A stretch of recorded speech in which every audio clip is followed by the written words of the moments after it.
Amongst all of this DMR MAC-10 meta, we have found out something very interesting about the Cold War MP5. So what we're going to do in this video is compare the MAC-10 to the Cold War MP5 inside Warzone to see which one is the best. If you enjoy weapon breakdowns, weapon guides, and any tips based on Warzone as well as Cold War, subscribe to our channel. We're trying to reach our goal of 10,000 subscribers. For anyone asking, we've already made a video comparing the MAC-10 to the Modern Warfare MP5. We'll leave a link to that video at the end of this one.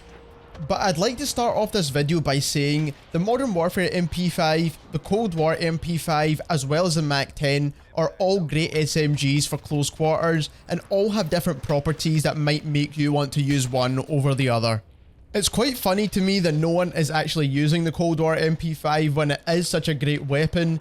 And again, we're going to bring up the stats on the screen just now so you can see exactly what it is we're talking about. So we have the MAC-10 on the left and the Cold War MP5 on the right. And this video is not going to discuss any attachments, we're just talking about the base weapons here. For the MAC-10, the headshot damage is 40, 32, 32.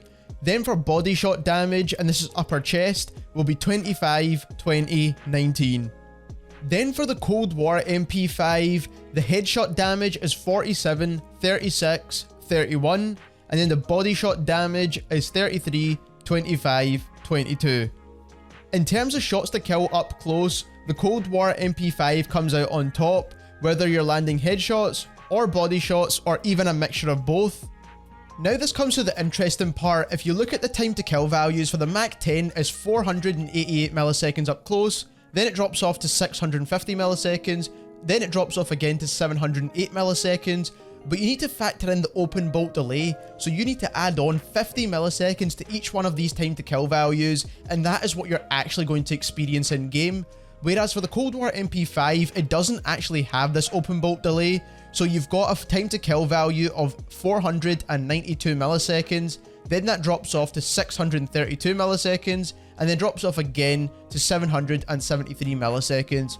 And what this means is that the Cold War MP5 up close actually kills a little bit faster than the MAC-10. And it's quite funny to me because a lot of people think that the MAC-10 kills really quickly, but the Cold War MP5 actually kills faster than that as well, which is extremely fast. Not to mention the Modern Warfare MP5 does kill slightly quicker than the MAC-10 as well.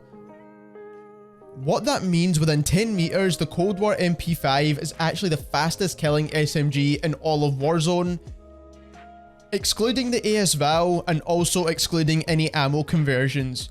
Now also with the other damage drop-off points, once it comes to further distances, the MAC-10 is almost always better. Moving over to aim down sight times, the aim down sight time for the MAC-10 is a few milliseconds quicker. Now it's not a huge difference here between the two guns, but the MAC-10 is definitely the faster gun. The base magazine size for the MAC-10 is 32, the base magazine size for the MP5 is 30, but keep in mind the MAC-10 does have the faster rate of fire. The reload time for the MAC-10 is 2 seconds, the reload time for the MP5 is pretty slow at 3.5 seconds, and bullet velocity for both of these guns is about the same. Again, the bullet velocity is different to what is stated inside the multiplayer, so we've calculated that separately at about 465 meters. The biggest piece of information here is that within 10 meters, the Cold War MP5 actually kills faster than the MAC-10, and we all thought the MAC-10 already killed really quickly. A lot of this will come down to your overall playstyle and how you play the game, because if you're trying to shoot with an SMG up to about 20 meters, the MAC-10 is definitely going to still be the better option. But if you find yourself in buildings or just in general close quarters fights that are usually below 10 meters, the Cold War MP5 kills faster. Like I said, it's going to come down to your playstyle and what other guns you're pairing these SMGs with. So maybe you'd pair the MP5 more with an assault rifle, and you'd pair the MAC-10 more with a sniper rifle or a Kar 98. If you're going to pair either one of these guns with a sniper rifle, for example, and try and use it at medium range, you need to know what the recoil patterns are like. And what we can see here is the Cold War MP5 in green, the Cold War MAC-10 in blue, and both of these recoil patterns were taken at a 12 meter distance, and both of these guns have significant recoil, especially at range. And the funny thing is, they're both at two opposite ends of the spectrum. The MP5 has significant vertical recoil, but there's not a lot of horizontal spread there, and then once you get to the very top, it starts to grip very tightly together. Then with the Cold War MAC-10, it has a lot of horizontal recoil. To give you a rough indication of how these guns would perform in-game, I've got a widely used attachment, the Field Agent Grip, equipped them to both guns to see how this would affect recoil. So it doesn't look like the Field Agent Grip is doing very much. Whether it's doing anything at all for that matter, that's another thing that's up for debate as well. I really just wanted to put this chart in here to show you how difficult it will be to control either one of these guns at a distance, even with recoil controlling attachments. Now it seems pretty obvious, but both of these guns are clearly made for close range, and shooting targets at a really long distance is going to be extremely difficult with both.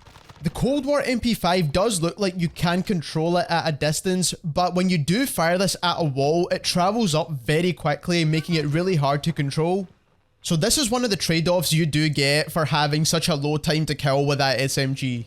Picking the best out of these two recoil patterns is very difficult because the MP5 has a lot of vertical recoil and the MAC-10 has a lot of horizontal recoil, so it's kind of just picking which one you'd prefer to try and control, and that's going to be based on your personal preference. The recoil of the Cold War MP5 could allow you to land significantly more headshots, however. If you're able to manage that recoil pattern very well, you will be landing many more headshots with the MP5 than the MAC-10. Hip firing with both of these guns is very accurate. Of course they are SMGs, so this seems pretty obvious. And this chart was taken at a 4 meter distance. The Cold War MP5 is in green and the Cold War MAC-10 is in blue.